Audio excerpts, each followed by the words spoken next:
Eto gusto kong pag-usapan natin dahil 'di ba ang taas na ho ng presyo ng diesel at gasolina, marami daw napapaisip kung hindi magbisikleta, 'di ba? Ayaw na lang nilang mag-commute din, mataas din ang pamasahe. O kung kakayanin, maglakad na lang. Kaya nga, diba? Kaso, Connie, may ilan tayong kababayan na gamit sa hanap buhay ang sasakyan tulad ng isang negosyanteng pakikilala natin. At ito'y taga Kalibo, Aklan. Kaya may naisip na siyang ultimate solution. Ano ba yan?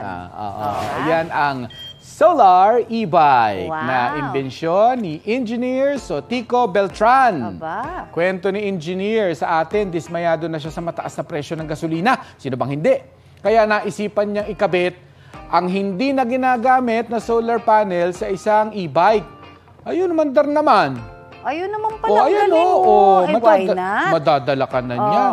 Sabi pa niya, namuhunan siya ng 60,000 pesos para po dyan. Bawing-bawi naman yan. Kumpara po sa gastos noon ng kanyang negosyo na 1,000 pesos kada araw para sa gasolina. Environment friendly pa yan, di ba? Kaya talagang good job! Ayan, palakpakan natin si Tatay. Yan. Si Engineer. Engineer naman pala kasi. Pwede yung gawing proyekto ng LGU, di ba? Oo nga. Eto na nga. Kaya mo nga gawin yan eh. Diba? Ikaw. Pwede. Kaya mo yung kani, O papagawa natin sa Engineer. Balita ko, may tututukan kayo tuwing 11 a.m. sa GTV.